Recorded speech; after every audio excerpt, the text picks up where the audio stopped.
আমি তো বেশিরভাগই সংস্কারে দেখতেছি সনাতনী সম্প্রদায়ের মন্দির ভাঙাচ্ছে, সনাতনীদের চাকরিতে দেওয়া হচ্ছে না। শুধুমাত্র সনাতনীদের ভেঙে দিলেন আর সব জায়গার মতো জায়গা এখানে এসে ইসলামিক জয়গান গাচ্ছে। এটা তো কখনো এর আগে হয়নি, এগুলো তো হয়নি, অতীতের থেকেই তো ছিল। মন্দির আছে, মসজিদের সমস্যা কি? এটা তো আজকে থেকে না, কিন্তু সবই আছে, শুধু মন্দিরটা আপনারা ভেঙে দিলেন। এইটা কেমন হল?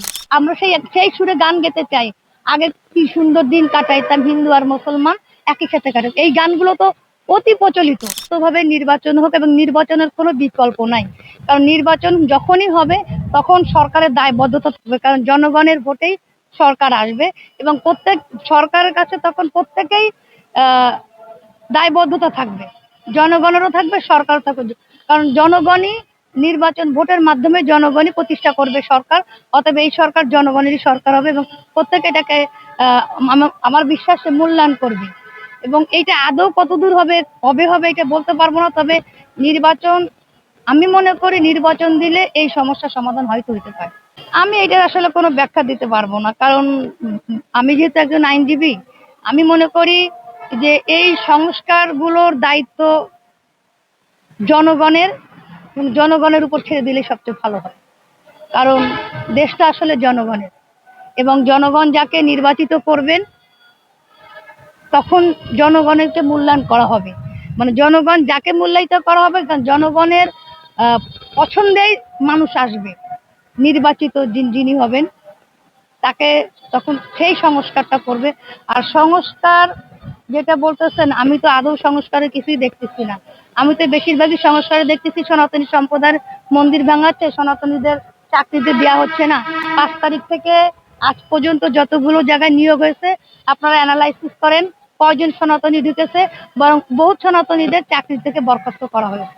শোনেন, এই এই এইগুলো যেগুলো আপনারা বলতেছেন, এইগুলোর কোনো ব্যাখ্যা দেওয়া হবে না, কারণ এই প্রথম আমাদের সনাতনীদের মন্দিরে বিভিন্নভাবে অনেকভাবেই কিন্তু লোকজন এসেছে, এবং অনেকভাবেই কিন্তু আপনার কি বলবো, আগেও পূজা অর্চনা হয়েছে, তখনও কিন্তু মুসলমানরা এসেছে, এবং আমরা যে হিন্দু মুসলিম ভাই ভাই ছিলাম এটা কিন্তু আগে থেকেই, আজকে থেকে 1971 সাল থেকে এটা হয়ে আসছে।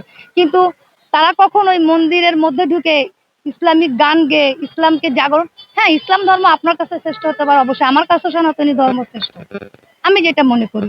যার যে ধর্ম তার কাছেই শ্রেষ্ঠ, একজন খ্রিস্টানের কাছে তার ধর্ম শ্রেষ্ঠ, একজন বৌদ্ধের কাছে। কিন্তু আপনি যখন আমার বাসায় আসবেন নিমন্ত্রিত, তখন আপনার বাসার সম্পর্কে কথা বলবেন না, আপনার ধর্মের কথা, আপনি আমার ধর্মের কথা না বলতে পারেন, আপনি আনন্দ উৎসব করে চলে যাবেন। সেখানে কি হয়েছে? সেখানে এসে ইসলামিক জয়গান গাচ্ছে। এটা তো কখনো এর আগে হয়নি, এগুলো তো হয়নি। মন্দির না না, আমি তো সেটাই বলতেছি ভাই। শোনেন, আপনারা যেটা বলতেছেন বেসিক্যালি তো সব মুসলমানরা খারাপ না, কারণ সব মুসলমানরা যদি খারাপ হতো তাহলে আমরা তো থাকতে পারতাম না। আমরা দেখে আসছি, আমরা সেই সেই সুরে গান গেতে চাই, আগে কি সুন্দর দিন কাটাইতাম হিন্দু আর মুসলমান একই সাথে কাটাই। এই গানগুলো তো অতি প্রচলিত, কারণ আমরা ঈদ উৎসব করেছি, আমরা আমাদের সাথে মুসলমানরা এসে পুজো উৎসব করেছে, আমরা তো এই দেখতে দেখতে অভ্যস্ত। এবং আমার মনে হয় বিশ্বের সবচেয়ে একমাত্র বাংলাদেশ যেখানে হিন্দু মুসলিম সম্প্রীতি ছিল, যেখানে কখনোই কেউ অনুভব করে নাই। আমি ছোটবেলায় দেখেছি আমার বাবা বলতো, মা স্কুলে যখন যাচ্ছি বলতো, যখন কোনো বিপদে পড়বা দাড়ি টুপিওয়ালা মুরব্বী দেখলে পাশে দাঁড়ায় যাবা, কারণ সে তোমাকে সেভ করবে। কিন্তু এখন কি সেটা হইতেছে? এখন তো উল্টো হইতেছে, দাড়ি টুপিওয়ালা লোকের কাছে দেখলেই মানুষ ভয় পাচ্ছে, কি জানি কি বিপদ হয়ে যাবে। আমরা ছোটবেলায় এটাই শুনে আসছি, যে যখনই দেখবো যে দাড়ি টুপিওয়ালা লোক আসছে, মা কোনো বিপদে পড়লে তার পাশে যারা যাবা, কারণ সে তোমাকে সেভ করবে। কিন্তু এখন তো সেরকম হইতেছে না, হইতেছে সবচেয়ে না না সব, আমি তো বললাম যে সব মুসলমান খারাপ, আমি তো কথা বলতেছি না। আমরা ছোটবেলায় দেখেছি যে আমাদের যখন শীতলাবাড়ি, আমার বাড়ি খুলনা, শীতলাবাড়ি মন্দির ভাঙতেছে, তখন কাশেম ছিলেন, উনি একজন জাতীয় পার্টির নেতা। আমরা তখন ছোট, কিন্তু শুনেছি মানে উনি এরকম নাকি বুক পেতে দিয়েছে, যখন শীতলাবাড়ি মন্দির ভাঙতেছে বলছে আগে আমাকে তোরা মেরে ফেল, তারপরে এই মন্দির ভাঙবি। এরকমও মানুষ আমরা দেখেছি। অর্থাৎ এই সম্প্রীতি তো আগে থেকেই ছিল, এটা তো বলতেছি না যে সবাই খারাপ, কিন্তু কিছু সংখ্যক জঙ্গিদের কারণে আমরা এখন বিপদগ্রস্ত, আমরা আতঙ্কিত, আমরা নিরাপত্তা পাচ্ছি না, আমরা নিরাপত্তা চাচ্ছি। এইটাই আমাদের মন্দির ভাঙা হয়েছে, কারণ এটা আমাদের খুবই হৃদয়, মানে কি বলো, হৃদয় ভাঙা জিনিস হয়েছে। কারণ ওই জায়গাটা উত্তরসূরি হিসেবে কিন্তু আমরা, কারণ ওটা রাজা ভাওয়ালের জায়গা।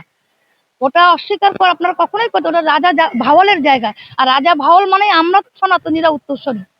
কিন্তু আমরা বলছি না যে শুধু আমরা থাকবো, কারণ ছিল তো, অতীতের থেকেই তো ছিল, মন্দির আছে, মসজিদের সমস্যা কি? এটা তো আজকে থেকে না। কিন্তু সবই আছে, শুধু মন্দিরটা আপনারা ভেঙে দিলেন, এইটা কেমন হইলো? হ্যাঁ, আপনারা যদি বলতেন যে সরকারের জায়গা, সরকারের পরিত্যক্ত জায়গা, আপনারা নিয়ে নিন, অসুবিধা, সব নিয়ে নিন। কিন্তু শুধুমাত্র সনাতনীদের ভেঙে দিলেন, আর সবই জায়গার মতো জায়গা আছে।